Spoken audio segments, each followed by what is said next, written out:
वाव TV देखने वाले तमाम दोस्तों को मेरी तरफ से अस्सलाम वालेकुम। नाजरीन ग्रामी, पिछले कई सालों से लोगों ने तुर्की के बने हुए टेलीविजन ड्रामों में मंगोलों का नाम सुना भी और इन्हें देखा भी है।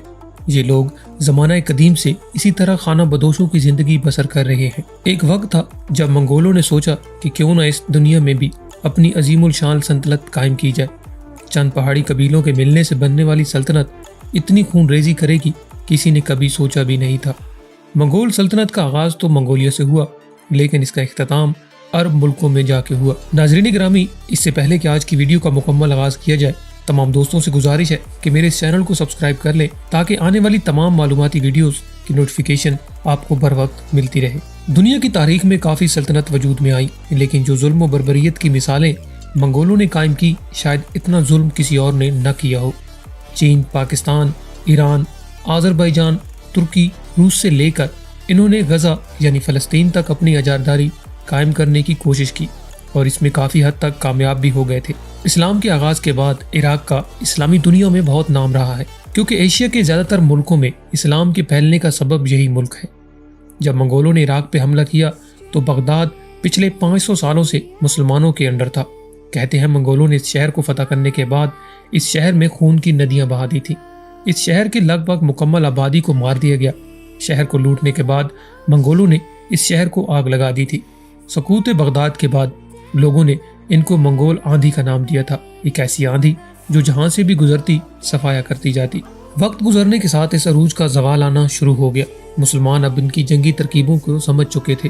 मंगोलों के कई कमांडर इस्लाम कबूल कर चुके थे।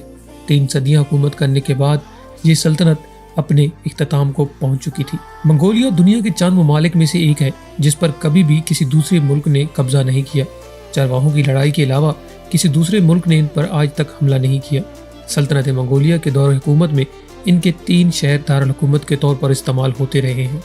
पहले पहल आरगा मंगोलों का दारुल हुकूमत रहा। 25 साल तक हरा हरम और बाकी तमाम अरसा नोनबलिक इनका दारुल हुकूमत रहा।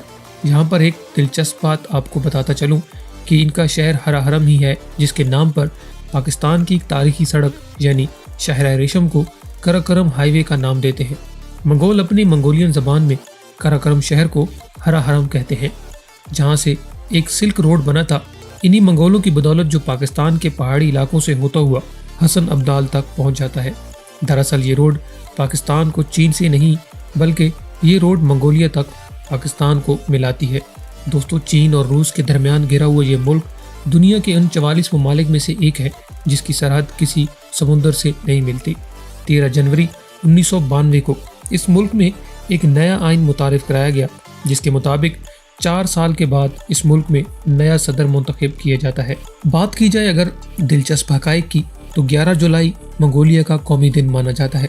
इस दिन सारे मुल्क में छुट्टी होती है। इस दिन को नादम फेस्टिवल का नाम दिया गया है। इस रोज मंगोल कुश्ती, हॉर्स रेसिंग और तीरंदाजी जैसे मुकाबलों में हिस्सा लेते हैं। 15,64,116 मुरब्बा किलोमीटर रकबे के साथ ये मुल्क दुनिया का 18वां सबसे बड़ा मुल्क है। रकबे के एतबार से इस मुल्क की आबादी बहुत कम है। इस मुल्क की टोटल आबादी 34.5 लाख है। मंगोलिया में साल में 250 दिन तक सूरज निकलता है। यही वजह है कि मंगोलिया को the land of blue sky भी कहा जाता है। मंगोलिया में एक बड़ी तादाद 2 कमानों वाले ऊँटों की भी पाई जाती है। ये ऊँट गोबी सहरा के इर्द गिर्द देखने को मिलते हैं। मंगोलिया दुनिया में सियाहों के लिए सबसे महफूज मुल्क समझा जाता है, लेकिन मंगोलिया की ठंड हर किसी को रास नहीं आती। फिर भी पिछले साल मंगोलिया में 8 लाख सियाहों ने विजिट किया। नाज़रीन ग्रामी, ये थी आज की छोटी सी वीडियो। मिलते हैं अगली वीडियो में एक नए मुल्क की मालूमात के साथ। तब तक मुझे दीजिए इजाज़त। अल्लाह ने के बान।